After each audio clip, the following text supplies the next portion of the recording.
Good evening, my Real News Midday TV family. Welcome back to the channel for another news update. And in the news this evening, 2 cops in East Kingston triple killing, retained Champagne, get a new court date.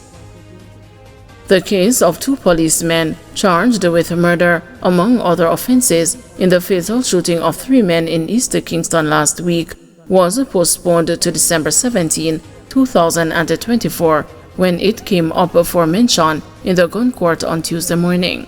The hearing was postponed because the court was told that the defense had not received a full disclosure of documents from the prosecution regarding their clients. Corporal Mark Roy and Constable Kelby White were each charged earlier this week with 3 counts of murder, using firearm in the commission of a felony, discharging firearm within 40 yards of a public thoroughfare, placing an item on the scene of crime, and willfully lying to the Commissioner of Police. They are being represented by attorneys King's Counsel Peter Champagne and Althea Grant.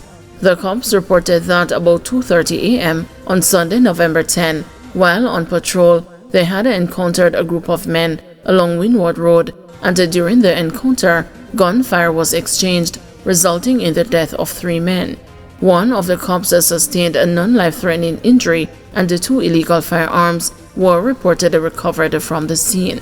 It was also initially reported that the now deceased men were suspected to be involved in a robbery ring. However, following a probe into the incident by the Independent Commission of Investigations, the cops were charged. Adelphi Main Road blocked in protest against the poor road conditions. Vehicular traffic in a section of western Jamaica has been disrupted by residents who have blocked the Adelphi Main Road, which borders St. James and Trelawney. The residents of several communities, including Adelphi and Dumfries, have lashed out at a Member of Parliament for St. James East Central, Edmund Bartlett, and the Council for the Rose Hall Division, Anthony Murray, for what they say is their failure to have the main road rehabilitated. Posters bearing the image of Mr. Murray and another with Prime Minister Andrew Holness endorsing Mr. Murray for the February local government election were burned by protesters. Stones and felled trees have been used to block the roadway. The news was told that the residents have been complaining about the state of the Adelphi Main Road since 2021. We have a bad road from the Westgate area right into the Dumfries area to the Trelawney area. You know where we live. It's a connected road. The road bad more than 3 years now, man. The people are tired now, man. Come on, man. We vote for Labour, right? The head ballot in a power more than 20 years. And the road is really bad. You understand? And we need justice. We really need justice. Because when I voting time, the people are not itch. We're not for the government, the people are not itch. But we cannot live like this. Police probing suspected murder in St. Anne gated community. The Ocho police are searching for clues into a case of suspected murder committed on Monday in Pyramid Heights, St. Anne. This after an elderly man was found dead at his home in the gated community. He has been identified as 72-year-old Alan Rattigan. Police reports say about 9 p.m., a caretaker for the property arrived at Mr. Rattigan's house. Upon entering the house, he stumbled upon the body of Mr. Rattigan, which was tied with pieces of clothing and electrical cord. The caretaker alerted the police. They are searching for a person of interest who was last seen visiting Mr. Rattigan in the community. The police have identified the suspect as Omar. Golding hits back at the suggestion politics at play in hotel staff protests. Opposition leader Mark Golding says the government should immediately address the systemic employment issues in the tourism industry that have led to a series of strikes instead of pointing fingers to suggest the political manipulation. Mr. Golding was responding to a comment from Prime Minister Andrew Holness, who said there are people who maliciously agitate and incite unrest across the sector. But the opposition leader says the ongoing unrest is a direct result of poor governance. It is frankly disrespectful to the serious concerns of tourism workers to suggest that they are being politically manipulated when they take action to have their grievances addressed.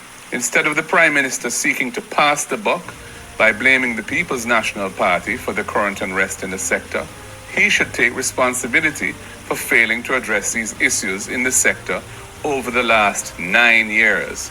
The PNP will continue to advocate for the protection of workers' rights and the establishment of mechanisms to ensure a sustainable and harmonious tourism sector, and a cohesive response from the Ministries of Labour, Tourism and Transport to address the various challenges facing the sector. The government must listen to the voices of the workers. We must work collaboratively to ensure the tourism industry remains a vital contributor to Jamaica's economy while safeguarding the dignity and well-being of those who drive its success. President of the Union of Clerical, Administrative and Supervisory Employees, Vincent Morrison, is in agreement that the industrial action by hotel workers is not good for the tourism industry, but he is anticipating further disruption as the methodology being used to bring about resolution is not a long-term. He has suggested that a policy be instituted to facilitate a trade union representation. When you, the minister, or the strategist, or what they want to call it, have to be going into the hotels one by one, it means that there's a gap. There is a gap, and it won't take long for that trust gap to be expanded. Huh? What the government must do is say to the Minister of Labour, look, the workers have been crying out for trade union representation. But Vincent Morrison, it seems like you're talking about having a hammer and everything looking like a nail, though individuals in the tourism sector have talked about wages and conditions of employment. They don't seem to be protesting, saying that they want to be part of labor union. The employers at the hotel have taken over the role of the union, and they're not doing a good job. If I were to respond to that, I would say that's absolute nonsense. And I noticed that Prime Minister Holness has a penchant to push the blame on his political opposition when these matters arise. I can tell you that the opposition has nothing to do with these protests. In fact, are you speaking on behalf of the People's National Party? I am criticizing the opposition in the sense that I thought, and I know years ago, when I joined the union years ago, that the opposition would have been there to the workers, signing them up and handing them over to the union. That was the pattern. They are not even there. Repair work begins at a Torrington Park housing scheme. Government rejects a misleading comment by Goulding.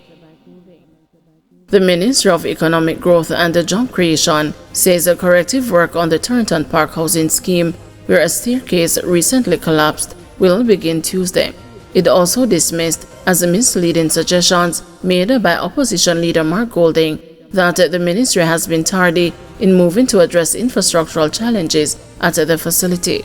Goulding, the Member of Parliament for St. Andrew South, where the incident occurred, says Sunday afternoon's staircase collapse at the housing complex, during which an elderly woman was injured, could have been avoided if his alleged years of warnings were heeded.